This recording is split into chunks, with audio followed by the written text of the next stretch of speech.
जितने भी technical course वाले लोग हैं उन्हें पूरी मेहनत करने के बाद भी जॉब्स नहीं मिलते। रीज़न जानते हैं? क्योंकि उन्हें सेलेक्ट किया जाता है 15% based on technical skills and 85% based on social skills. ये बुक जिसकी आज हम डिटेल समरी देखेंगे उसका नाम है how to win friends and influence people और इसके ऑथर हैं डेल कार्नेगी। ये बुक आपकी सोशल स्किल्स को पूरी तरह से एनहांस कर देगी। So without any further delay let's get started. इस बुक को पूरा पढ़ने के बाद मैंने इसमें से 7 सबसे इंपॉर्टेंट लेसन्स को निकाला है, जिसमें से सबसे पहला है you can never win an argument. मतलब आप किसी भी बहस में कभी जीत नहीं सकते हैं। समझते हैं कैसे? दो ही चीज़ें होती हैं आमतौर पर बहस में। 9 आउट ऑफ 10 टाइम्स दोनों लोगों को लगता है कि हम जीत गए, वो मनी मन सामने वाले को हारा हुआ मानते हैं। और दूसरी, अगर आप जीत भी गए तो सामने वाले को आप इन्फीरियर फील करवा देंगे और nobody wants to feel that वे।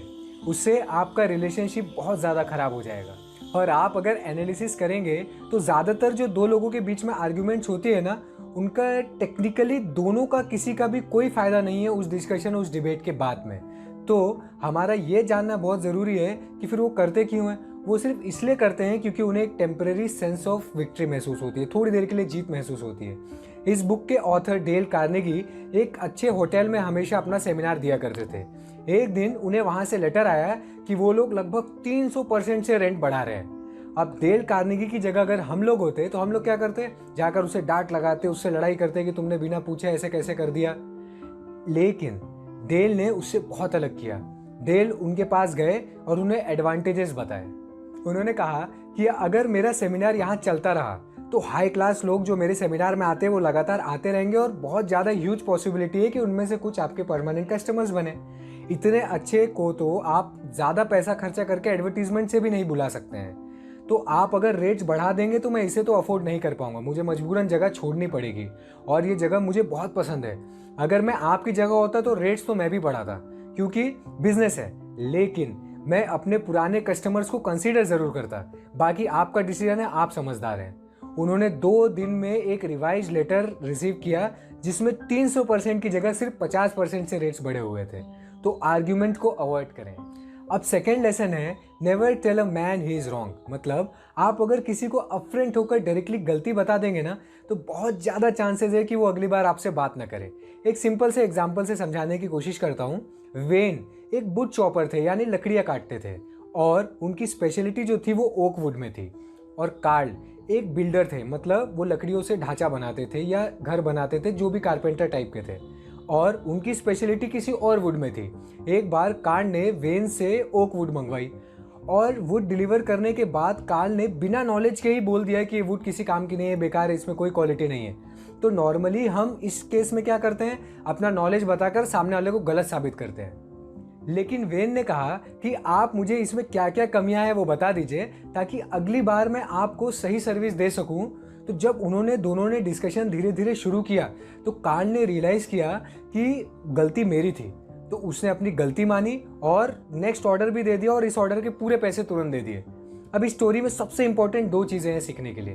पहली बात, जब भी दूसरों की गलती हो तो उन्हें तुरंत अपफ्रंट होकर गलत हो ऐसा मत बोलो, उन्हें समझाने की कोशिश करो। और अगर आपने गलती की है तो आपको ईमानदारी से उसे मान लेना है। So never tell a man that he is wrong and accept your mistakes. इस बुक का एक कोट है जो हमें बहुत अच्छे से इस लेसन को समराइज करके समझाता है। You will never get into trouble by admitting that you may be wrong. That will stop all the arguments and inspire your opponent to be just as fair and open-minded and broad-minded as you are. It will make him want to admit that he too may be wrong. अब third lesson है ask questions instead of demands, क्योंकि question की value order से बहुत ज़्यादा बड़ी होती है। एक एग्जाम्पल से समझाता हूँ। एक बार 2 रूममेट एक जगह पे रहते थे। उनमें से एक ने दूसरे को कहा कि चल भाई अब तू तुरंत आ और मेरे साथ सफाई करवा। ये ऑर्डर है। क्या आपको लगता है कि इससे उनकी रिलेशनशिप सही रहेगी? लेकिन अब उसने कमांड देने के बजाय ये बोला कि और भाई थोड़ी मदद करवा देगा सफाई करने में, मैं बस जा रहा हूँ, आएगा? आपको क्या लगता है किस केस में बिना रिलेशनशिप खराब हुए काम आसानी से करवाया जा सकता है? अब फोर्थ सबसे इंपॉर्टेंट ट्रिक है, इमेजिन कीजिए कि आप एकदम भीड़ में खड़े हुए हैं, बहुत सारे लोग हैं, बहुत बाजार जैसा माहौल है, लेकिन उस भीड़ में भी आपको अपनी आवाज़ ज़रूर सुनाई देगी। अगर किसी ने आपका नाम लिया तो आपको वो तुरंत सुनाई दे देगा, आप उसे पहचान लेंगे। पता है क्यों? क्योंकि सबकी पूरी वोकैबुलरी बहुत बड़ी हो सकती है, लेकिन उस पूरी वोकैब में सबसे इम्पॉर्टेंट और सबसे प्यारा शब्द सभी का खुद का नाम होता है। तो कभी भी आप किसी भी व्यक्ति से मिले तो हमेशा कोशिश करें कि उनका नाम ज़रूर याद रखें। आप और भी छोटी मोटी चीज़ों को याद रख सकते हैं, जैसे उनका बर्थडे, उनके इंटरेस्ट, या पहली अगर आपसे उनसे मीटिंग हो चुकी है तो उन्होंने किन जगहों पे इंटरेस्ट दिखाए थे, आप उन इंटरेस्ट के भी डिस्कशंस निकाल सकते हैं। इससे आपको एक बहुत अच्छा इंप्रेशन पड़ेगा कि ये बंदे ने मुझ में इंटरेस्ट लिया था, और इसका आउटकम क्या होगा कि वो भी आप में इंटरेस्ट लेना चालू कर देंगे। फिफ्थ लेसन है, और मेरी पर्सनल ओपिनियन में ये सबसे इंपॉर्टेंट लेसन है, कि आप स्माइल करें और आपकी बॉडी लैंग्वेज पॉजिटिव रखें। Smile is very contagious. आप किसी को भी अगर स्माइल करते हुए पूरे एंथुसियाज्म से जाकर मिलेंगे ना, तो हमेशा खुश होगा। किसी को भी उदास चेहरा देखना थोड़ी पसंद है। और अपनी बॉडी लैंग्वेज को इतना पॉजिटिव और इतने पॉजिटिव वाइब्स देते हुए बनाएं और हम्बल बनाएं। जैसे ही आपसे कोई मिले, बहुत इंक्लूसिव होनी चाहिए आपकी body language. So make sure कि आप जब भी घर से बाहर निकले, आपके चेहरे पे एक स्माइल हो और आपका बॉडी लैंग्वेज बहुत पॉजिटिव ऑरा क्रिएट कर रहा हो। सिक्स्थ हैबिट है, talk in terms of others benefit. मतलब हर आदमी के दिमाग में एक मूवी चल रही है और हर आदमी अपनी मूवी में अपना हीरो है, और आप अगर उससे थोड़ी देर के लिए मिलने जाते हैं तो टेक्निकली आप एक साइड हीरो हुए। तो हमेशा याद रखें कि उसे हीरो की तरह ही फील करवाना है। So always listen to the person in front and let them talk. इसका एक छोटा सा चेक है कि आप किसी भी कन्वर्सेशन में अगर 85% सुन रहे हैं और 25% बोल रहे हैं, तो आप समझ लीजिए कि आप कन्वर्सेशन सही तरीके से कर रहे हैं। इस बुक का एक कोट है जो मैं आपको बहुत आसानी से समझाने की कोशिश करता हूँ। You can make more friends in 2 months by becoming interested in other people than you can make in 2 years trying to impress or trying to get other people interested in you. Everybody wants to make an impact. If you want to be loved, let them make an impact.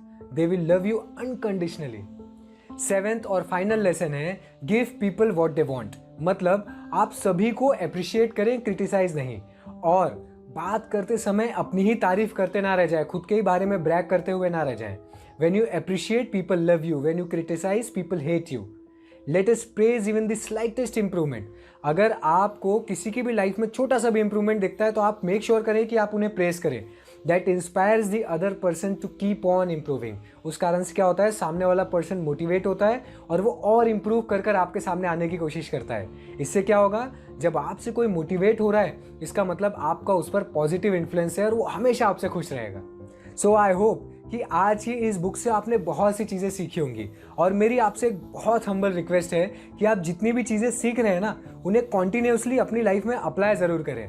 और ऐसे ही और video के लिए मुझे YouTube पर subscribe ज़रूर करें, और कुछ डाउट्स या सजेशन अगर आपके दिमाग में हैं तो मुझे इंस्टा पर DM ज़रूर करें।